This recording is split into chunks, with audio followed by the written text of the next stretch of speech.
It's been a time. It's been 3 months of a time, actually, when I looked at the last video that I put up. Oh, it has been a very long couple of months. So, a while back, I want to say like 6 to 9 months ago, you know, when the plague was nestling in, one of my coworkers was getting frustrated. She's like, oh my gosh, I went through and, you know, did this and this and this. And I said, yeah, like, oh my gosh, I'm turning into Rachel. Like, I didn't understand why it was worth telling me that. But so apparently I say a lot. And apparently, like, ever since college, according to the people that have known me that long, never registered to me that I said that. So they started doing an experiment at work. Every time I would say, yeah, they would point it out. No, you don't need to go in there. So after all this time passes, my supervisor told me that there was a coffee mug that he saw while shopping that embodied my full personality. So he thought it was funny, but since we're not allowed to do Christmas gifts, we're doing Christmas gifts for the leads and supervisors. This was my gift to them. Yeah. It makes me happy. It makes me smile in the morning. So, yeah, the world being what it is and all that stuff. So I've been trying to just relax lately, and I have been getting a lot of reading done. So I'm not one of those progressive people that downloads like an e-reader or the Kindle or iBooks. I'm stubborn. So I take a book because I still believe in books, like books, not the digital stuff, not the digital malarkey. So me, being not progressive, will take a picture of every single one, and then I still read it on my phone because that's the only way I can bring a book with me to work. But I've been reading a lot, which also leads to me ordering a lot more on Amazon and eBay. So I have this trilogy that I've been working on.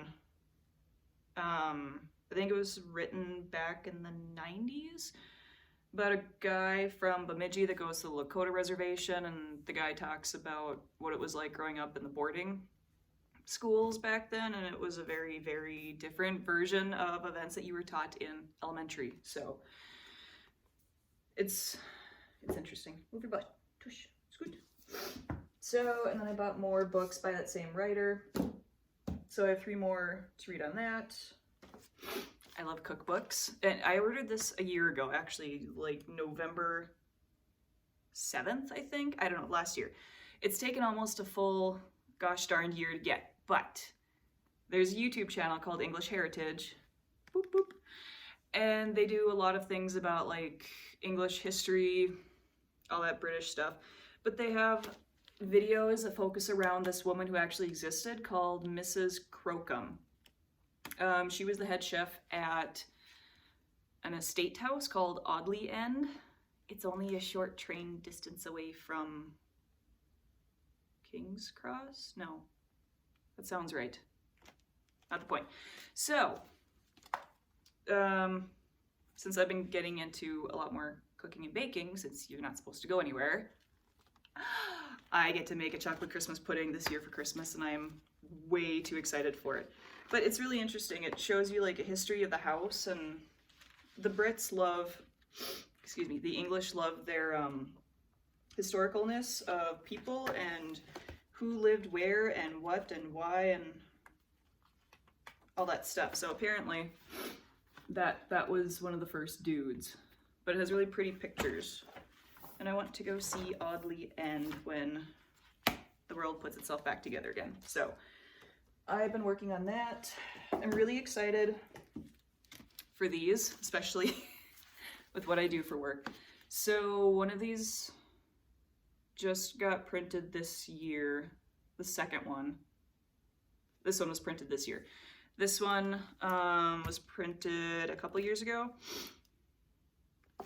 And it just sounds ridiculous. Like, I'm not one for a whole lot of sci-fi and fantasy, but it's Okay, so Marion Mops is surprisingly bright for a human. As a lieutenant on the Earth Mercenary Corps ship Pufferfish, she's in charge of the shipboard hygiene and sanitation team.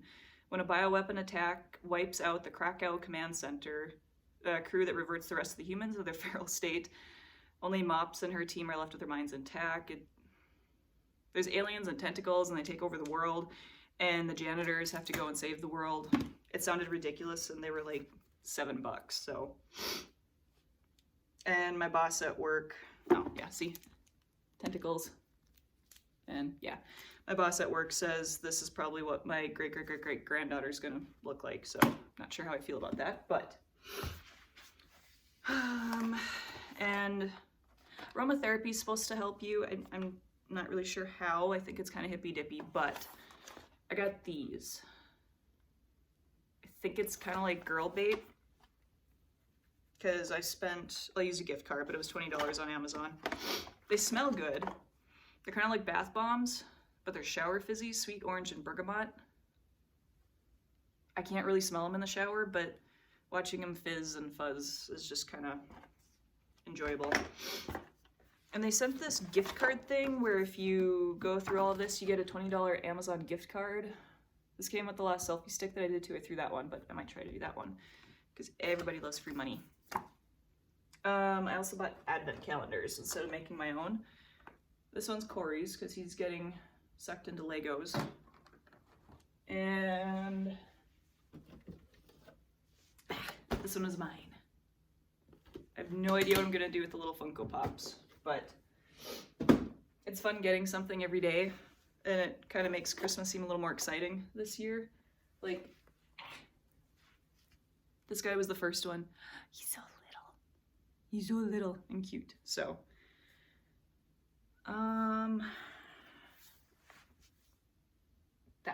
that's really what I've been up to. I've just been going to work and reading and trying to get some sleep.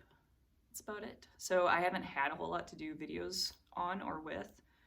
I haven't even been cooking. Usually whenever Corey comes up, he does a lot of cooking, so then I just take leftovers to work.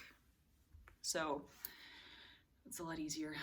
And I wasn't gonna decorate for Christmas, but Corey said he wanted Christmas decorations because that makes the season, so.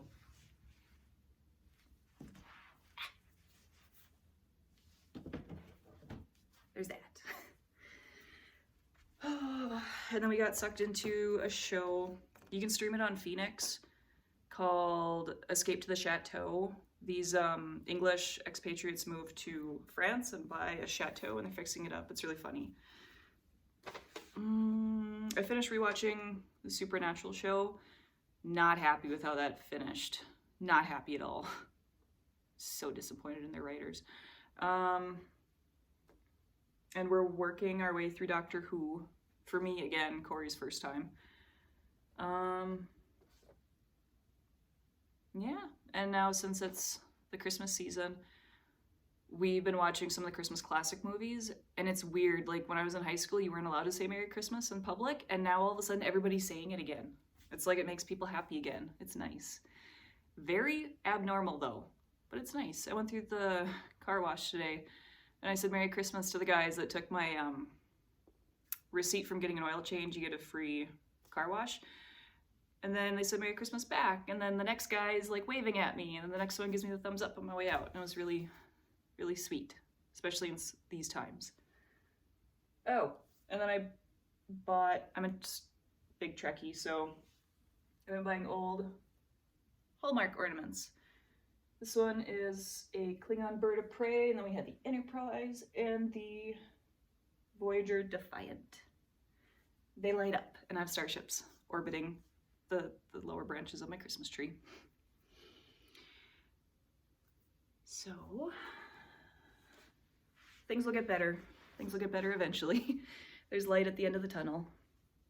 Right, Boo Boo? No, look up here.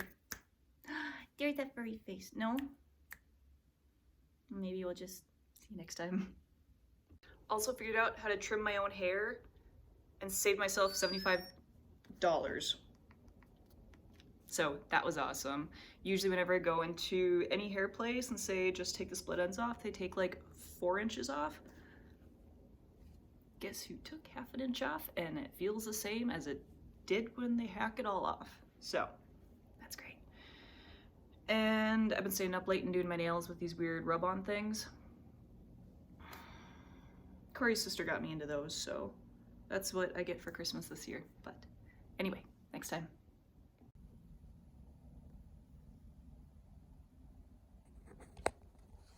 Sorry, it's the USS Defiant, not the Voyager Defiant.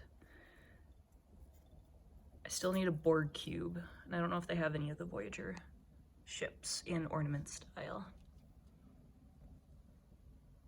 Merry Christmas.